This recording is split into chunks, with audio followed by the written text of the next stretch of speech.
Hi hello friends, എല്ലാ കൂട്ടുകാർക്കും നമ്മുടെ അഡ്വക്കേറ്റ് അഞ്ജലി സീരിയലിന്റെ ഇന്നത്തെ നല്ലൊരു എപ്പിസോഡ് റിവ്യൂയിലേക്ക് തന്നെ സ്വാഗതം കേട്ടോ.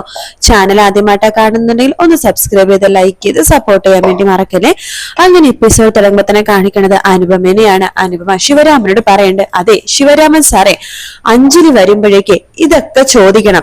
പിന്നെ അഞ്ജലിയുടെ കഴുത്തിൽ കെട്ടിയേക്കുന്ന താലി ആര് കെട്ടിത്തന്നതാണെന്നും കൂടി ചോദിക്കണം. ഞാനിപ്പോ പോകുവാണ്, മറുപടിയൊക്കെ ആയി കഴിയുമ്പോഴേക്കും ഞാൻ തിരിച്ചൊരു വരവും കൂടി വരുന്നുണ്ട്.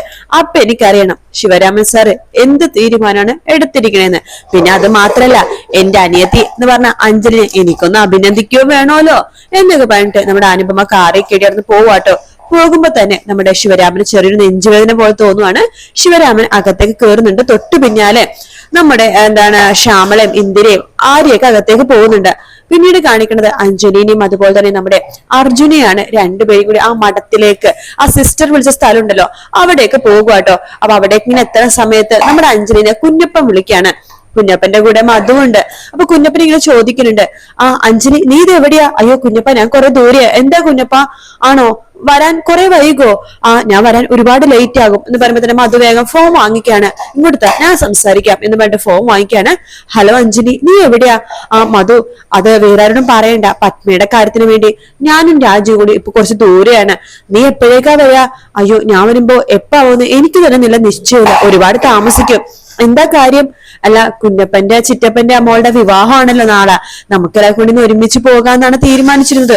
അയ്യോ അത് ശരിയാണല്ലോ, ഞാനത് മറന്നുപോയി. വേറൊന്നുമല്ല, പത്മയുടെ കേസാന്ന് പറഞ്ഞപ്പോഴേക്കും വേറെ ഒന്നും അതിനെ കുറിച്ച് ഓർത്തില്ല. ഒരു കാര്യം ചെയ്യ്, നിങ്ങൾ എല്ലാരും കൂടി ഇന്ന് വിട്ടോ, നമുക്ക് വേറൊരു ദിവസം സൗകര്യം പോലെ അവിടേക്ക് പോകാം. കാരണം ഇന്ന് എപ്പോ വരാൻ പറ്റുമെന്ന് എനിക്ക് പോലും അറിയില്ല.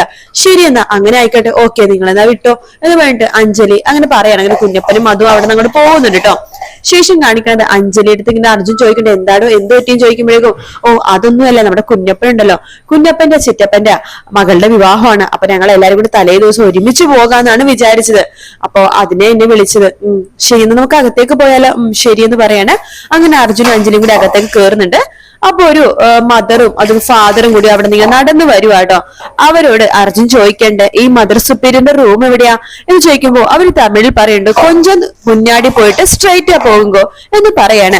അവര് പോയിക്കുമ്പോഴേക്കും അർജുൻ പറയണ്ട്, ഓ ഞാൻ മറന്നുപോയി, ഇത് തമിഴാണല്ലോ അല്ലെ എന്ന് പറഞ്ഞിട്ട് അവരകത്തേക്ക് കയറി പോകാട്ടോ.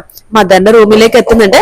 മദറിനോട് അഞ്ജലിയും അർജുനും കൂടി മദർ അകത്തേക്ക് മേ കമിൻ ചോദിക്കാണ്. യെസ് വരൂ, അകത്തേക്ക് വരൂ എന്ന് പറയുമ്പോ മലയാളം എന്ന് അർജുൻ പറയുമ്പോ, അതെ ഞാൻ കേരളക്കാരിയാണ് എന്ന് പറയാണ്. അതേതായാലും നന്നായി എന്ന് അർജുൻ പറയണ്ട, കാരണം ലാംഗ്വേജ് പ്രശ്നം ആകില്ലല്ലോ എന്നിങ്ങനെ പറയാട്ടാ.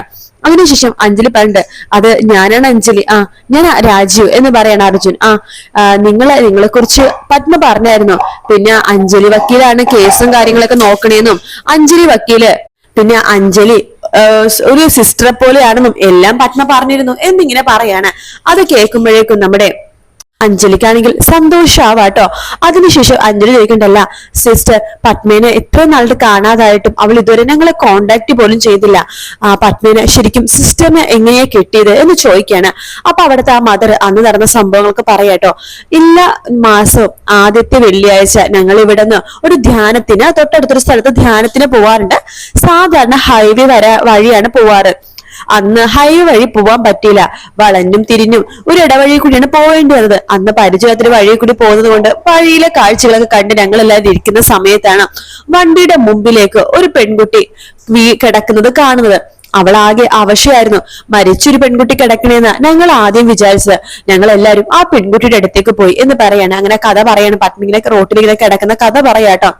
അങ്ങനെ ഈ മദറും സിസ്റ്റേഴ്സും ഫാദറും എല്ലാരും കൂടിയിട്ട് നമ്മൾ പത്മയുടെ അടുത്ത് പോകുമ്പോഴേക്കും മരിച്ചു കിടക്കുന്ന പോലെയാണ് തോന്നുന്നത്. അപ്പൊ അവരെല്ലാരും മരിച്ചെന്നാണ് വിചാരിക്കണത്. അപ്പൊ ഫാദർ ഇങ്ങനെ പൾസ് ഉണ്ടാവും നോക്കുന്നുണ്ട്.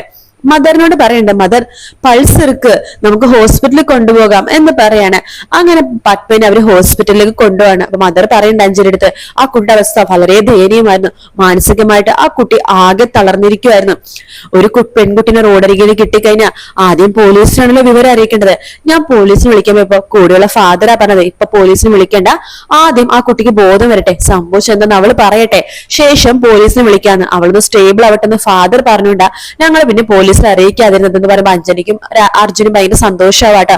പോലീസിനൊന്നും അറിയിച്ചില്ലല്ലോ എന്ന് മനസ്സിലാകുമ്പോ അതിനുശേഷം അഞ്ജലിയും അർജുനും അതുപോലെ മധുരം കൂടി നടന്നിട്ട് സംസാരിക്കണേ, കാറ്റൊക്കെ കൊണ്ട് നടന്ന് സംസാരിക്കാനിച്ച് നടന്നാണ് അവര് സംസാരിക്കുന്നത്. ശേഷം അഞ്ജലി ചോദിക്കണ്ടല്ല പത്മ എവിടെ എന്ന് ചോദിക്കുമ്പോഴേക്കും അവിടെയൊക്കെ പത്മ ഓടി വരാണ്. ചേച്ചി എന്ന് വിളിച്ചിട്ട് ഓടി വരാട്ടെ വേഗം തന്നെ പത്മ അഞ്ജലിനെ കെട്ടിപ്പിടിച്ച് നിൽക്കാണ്. അതിന് അപ്പോഴേക്കും മദർ ഇങ്ങനെ വരുന്നുണ്ട്. അവർക്ക് മദറിന് അത് കാണുമ്പോൾ സന്തോഷമാവാട്ടോ. മദറിനോട് നമ്മുടെ പത്മ പറയുന്നുണ്ട്, മദർ ഞാൻ പറഞ്ഞില്ലേ അഞ്ജലി ചേച്ചി, ഇതാ അഞ്ജലി ചേച്ചി, ഇത് രാജീവേട്ടൻ. എനിക്ക് മനസ്സിലായി. അപ്പോ പത്മ പറയുന്നുണ്ട്, ചേച്ചി ഇതാണ് മദർ, എന്നെ മരണത്തിൽ നിന്ന് രക്ഷിച്ച മാലാഖ എന്ന് പറയുമ്പോ മദർ പറയുന്നുണ്ട്, പത്മേ ഇതൊക്കെ ദൈവ നിയോഗമല്ലേ, ഞങ്ങൾ അവിടെ എത്തിയത് ദൈവത്തിന് നിയോഗമാണെന്ന് കരുതിയാൽ മതി, എല്ലാത്തിനും ദൈവത്തോട് നന്ദി പറയൂ എന്നിങ്ങനെ പറയാണ്. ശേഷം മദർ ചോദിക്കണല്ല പത്മിനെ നിങ്ങൾ ഇപ്പൊ തന്നെ കൂട്ടിക്കൊണ്ടു പോവുകയല്ലേ? അപ്പൊ അർജുനും അതുപോലെ തന്നെ അഞ്ജലിയും പറയണ്ടോ, സോറി സിസ്റ്റർ ഞങ്ങൾക്ക് ഇപ്പൊ പത്മിനെ കൂട്ടിക്കൊണ്ടാൻ പറ്റില്ല, പത്മക്ക് അവിടെ ശത്രുക്കളാണ്, പത്മ ജീവനോട് ഉണ്ടെന്നുണ്ടെങ്കിൽ കൊല്ലാൻ വേണ്ടി നടക്കുന്ന ആൾക്കാരാ അവിടെ ഉള്ളത്. ഞങ്ങൾ ആദ്യം ഈ വിവരം ഞങ്ങൾക്ക് പരിചയമുള്ള പോലീസ് ഉണ്ട്, അവരൊന്ന് വിവരം അറിയിച്ചിട്ടെ, പോലീസ് പ്രൊട്ടക്ഷൻ ഉണ്ടെന്നുണ്ടെങ്കിൽ തീർച്ചയായിട്ടും ഞങ്ങൾ പത്മിനെ ഇവിടുന്ന് കൊണ്ടുപോകാം. എന്നാ ശരി അങ്ങനെ ആയിക്കോട്ടെ, പക്ഷെ ഒരാഴ്ച അതിനുള്ളിൽ കൂട്ടിക്കൊണ്ടു പോകണം കേട്ടോ, പുറത്തൊന്നും ഒരാൾ അങ്ങനെ നിർത്താൻ പാടില്ലെന്നാണ് ഇവിടെ, അതുകൊണ്ടാ. ശരി സിസ്റ്റർ, അതിനുള്ളിൽ ഞങ്ങൾ എങ്ങനെയായാലും പത്മിനെ കൂട്ടിക്കൊണ്ടു പോയിക്കോളാം. ശരി എങ്കിലും നിങ്ങൾ സംസാരിച്ചിരിക്കും, പിന്നെ ഭക്ഷണം കഴിച്ചിട്ട് പോകാവൂ കേട്ടോ, ഇത്രയും ദൂരം ട്രാവൽ ചെയ്ത് വന്നല്ലേ. ശരിയെന്ന് അഞ്ജലിയും അർജുനും പറയണ്ട. അങ്ങനെ സിസ്റ്റർ അവിടെ നിന്ന് പോകാണ്.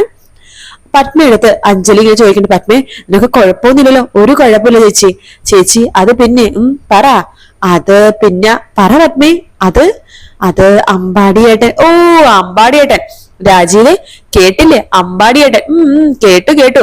അമ്പാടിക്ക് കുഴപ്പമൊന്നുമില്ല, കുറച്ച് സ്ക്രാച്ച് ഒക്കെ ഉണ്ടായിരുന്നു, ഇപ്പൊ അവൻ ഓക്കെ ആയി വരുന്നു. ശരിക്കൊന്നും ഓക്കെ ആയിക്കോട്ടെ, പത്മിനെ കാണാൻ അമ്പാടി പറന്ന് വരില്ലേ, ഒന്ന് പോ ചേട്ടാ എന്ന് പറയാണ്. കണ്ടില്ലേ രാജീവ് അവളുടെ നാണം കണ്ടില്ലേ എന്ന് പറയണ്ട. അവര് മൂന്നുപേരും സന്തോഷത്തോടെ ചിരിച്ച് കളിച്ച് അങ്ങോട്ട് നടന്നു പോകുക കേട്ടോ. പിന്നീട് കാണിക്കേണ്ടത് ഇന്ദിരേനെയും ശ്യാമളേനെയും അതുപോലെ നമ്മുടെ ശിവരാമനെയും ആര്യനെയും എല്ലാവരും കൂടി എല്ലാവരും ആയിട്ടോ. അവര് രാത്രിയുടെ വട്ടമേശ സമ്മേളനം പോലെ സംസാരിച്ചുകൊണ്ടിരിക്കുകയാണ്. ഇന്ദിര പറയട്ടെ എന്തൊക്കെ സംഭവിച്ചാലും ഇതിലെന്തോ കാര്യമുണ്ട്. ശ്യാമള പണ്ടില്ല, നടക്കില്ല. അഞ്ജലി ഒരു തെറ്റും ഒരിക്കലും ചെയ്യില്ല. അവളുടെ അമ്മയാനാൻ, അവളെ കുറിച്ച് എല്ലാം അറിയാവുന്ന അമ്മ, അവൾ ഒരു തെറ്റും ചെയ്യില്ല, ഞങ്ങൾക്ക് നല്ല ഉറപ്പുണ്ടെന്ന് പറയുമ്പോഴേക്കും ഇന്ദിര പറയണ്ട, അതെ ഇവിടുന്ന് പടി ഇറക്കി വീട്ടിലേക്ക് കയറുമെന്ന് പറഞ്ഞിട്ട് ഇറക്കി വിട്ടതാണ് ഈ ശിവരാമേട്ടൻ അനുപമേനെ. വന്നു കഴിഞ്ഞാൽ ചൂളെടുക്കും, അടിച്ചു പുറത്താക്കും എന്ന് പറഞ്ഞിട്ടു അവള് ധൈര്യത്തോടെ ഇവിടെ കയറി വരികയും അഞ്ജലിനെ കുറിച്ച് ഇങ്ങനെയൊക്കെ പറയുകയും ചെയ്തിട്ടുണ്ടെങ്കിൽ അതിലെന്തോ കാര്യമുണ്ട് എന്ന് ഇന്ദിര പറയുമ്പോഴേക്കും അത് വിട്ടുകൊടുക്കാതെ സമ്മതിക്കാതെ പിടിച്ചു നിൽക്കാണ് ശ്യാമള. ഇതെല്ലാം കേട്ട് ആര്യ വേണ്ട, ഓ ഒന്ന് നിർത്ത്, എന്റെ അമ്മ ഇങ്ങനെ സംസാരിച്ചുകൊണ്ടിരിക്കുന്നു, അമ്മായിക്ക് അറിയാലോ, അമ്മായെങ്കിലും അടങ്ങിയിരിക്കും. പിന്നെ അങ്ങനെ ഒന്നും നടന്നിട്ടുണ്ടാവില്ല, ഞങ്ങൾക്ക് എല്ലാവർക്കും നന്നായിട്ട് അറിയാം അഞ്ജലിന. അഥവാ അങ്ങനെ എന്തെങ്കിലും നടന്നിട്ടുണ്ടെങ്കിൽ അവൾ വേറെ ആർത്തും പറഞ്ഞിട്ടില്ലെങ്കിലും എന്നോട് പറയൂ എന്ന് പറയാണ് നമ്മുടെ ആര്യ കേട്ടോ.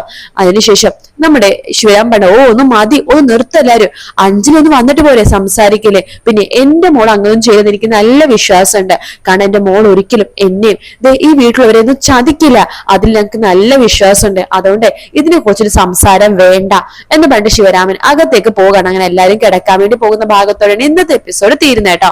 വീഡിയോ ഇഷ്ടപ്പെട്ടാൽ ലൈക്ക് ചെയ്യുക, സബ്സ്ക്രൈബ് ചെയ്യുക, കമന്റ് ചെയ്യുക. മറ്റൊരു വീഡിയോ ആയിട്ട് വീണ്ടും കാണാം. Take care, by.